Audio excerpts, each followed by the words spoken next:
It's hard to believe that it's been a whole 31 years since Joel Schumacher's horror comedy The Lost Boys first hit the big screen. If, for whatever reason, you haven't seen one of the best vampire movies of all time, take a little break from this list and treat yourself to a great flick.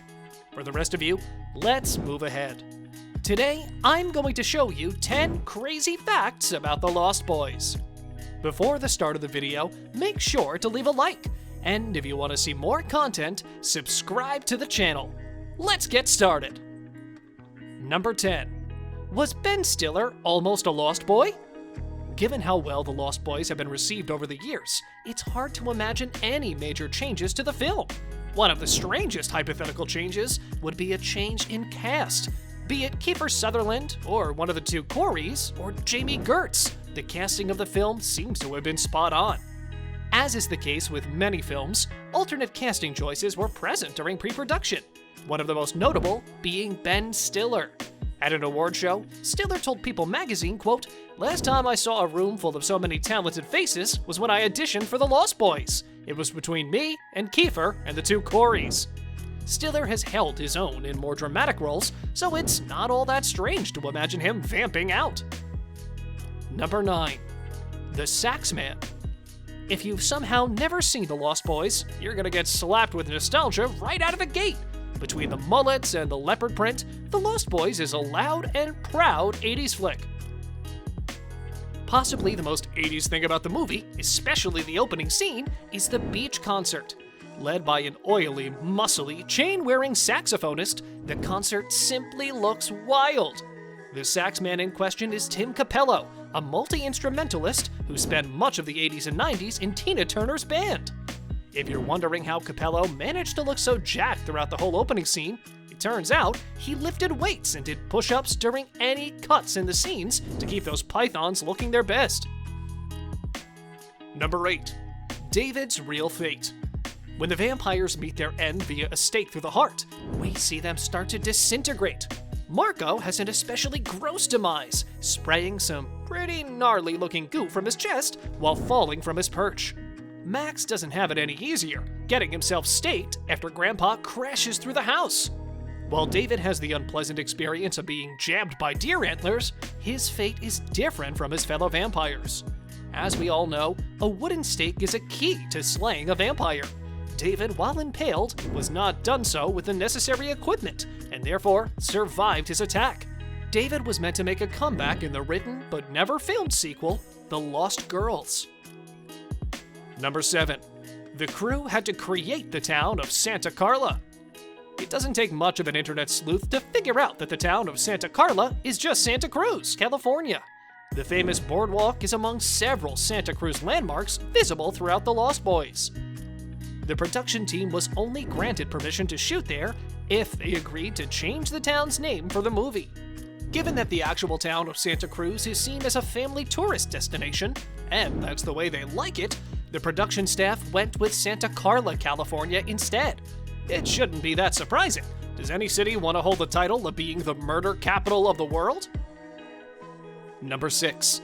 The secret behind the flying vampire shots. The point of view shots of the vampires in flight are a trademark of The Lost Boys. Whether they're terrorizing a young couple in their car, or simply en route to meet up with one another, the aerial shots serve as a very unique aesthetic choice for the movie. This camera technique was used for much more practical reasons as well. Although The Lost Boys isn't exactly low budget, the story that the production team was trying to tell involved some ideas that were rather expensive to put into action. While there are several scenes in which the vampires are seen on camera flying around, Schumacher and the company seem to have taken a page from the Jaws book, allowing for the audience to use their imaginations to fill in what is left off-screen. Number 5. The theme song took on a life of its own. Gerard McMahon and Michael Manieri penned a near-perfect theme to The Lost Boys with the song Cry Little Sister. The gloomy tune perfectly set the tone for the film, conveying a sense of darkness and mystery from the first few bars. The soundtrack as a whole was well received, peaking at number 15 on the Billboard 200 in the late 1980s. But Cry Little Sister specifically has found itself on the Billboard charts as recent as this year. The song has been covered or sampled by over a dozen artists, one of the most recent being Marilyn Manson, who covered the song for the soundtrack to the upcoming movie, The New Mutants. Number 4. Richard Donner's original screenplay.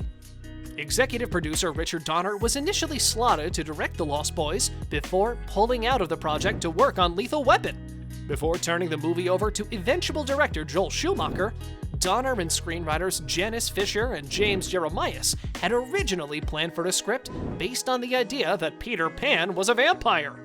The film was meant to be a much more family-friendly one, with many familiar with the original script comparing it to action-adventure movies like The Goonies. When Joel Schumacher began to oversee the movie, he flipped the script into the darker, more PG-13 style movie we all know and love. Not all of Richard Donner's ideas were abandoned, however. The most obvious is the title itself, The Lost Boys, a direct reference to Peter Pan's group of fellow adventurers. Number 3. How Joel Schumacher got bands to sign off on the soundtrack. The soundtrack to The Lost Boys is part of why the movie is remembered so fondly. We've already discussed the smash hit that was Cry Little Sister, the theme to the movie, but tracks by INXS, Lou Gramm, and Roger Daltrey added a seriously cool vibe to The Lost Boys. To solidify contributions, director Joel Schumacher agreed to direct a music video for the band following the completion of the film. Schumacher directed The Devil Inside for the band the following year, and we can't thank him enough. The soundtrack was also a major selling point for Kiefer Sutherland. The actor who would go on to play David was reportedly reluctant to take on the role, but the promise of INXS and Jimmy Barnes' inclusion in the soundtrack helped to push Sutherland towards the film. Number 2. The Lost Boys inspired Buffy the Vampire Slayer. The Lost Boys has gone down as a classic in the horror comedy genre. Helping to bring vampires to the mainstream, the film's balance between hilarious and horrifying struck a chord with audiences young and old, and has continued to in the years since its release. One notable person who has been influenced by The Lost Boys is Joss Whedon. The writer-director has openly praised The Lost Boys and how it influenced his work on Buffy the Vampire Slayer. Quote, "The idea of them, the vampires, looking like monsters and then looking like people, that was in The Lost Boys, and that was very useful for us. You can have somebody fool you." Number 1. The opening scene could spoil the movie. One of the most fun things about rewatching movies is picking up on things you hadn't seen in the first time around. Oftentimes, there are clues sprinkled throughout the earlier parts of the film that hint at the events to come. Those who watch the opening scene of The Lost Boys extra close may have noticed something peculiar about the shot on the merry-go-round. The order that which the vampires first appear on screen is the same order with which they meet their maker, only in reverse. David, Dwayne, Paul, and Marco. A further bit of foreshadowing comes from Corey Feldman's Edgar Frog. Quote, "No two vamps go the same way. Some yell and scream, some go quietly, some explode, some implode." Thanks for watching, guys. If you enjoyed this video, smash that like button, subscribe to the channel, and turn on post notifications to see more of our future videos.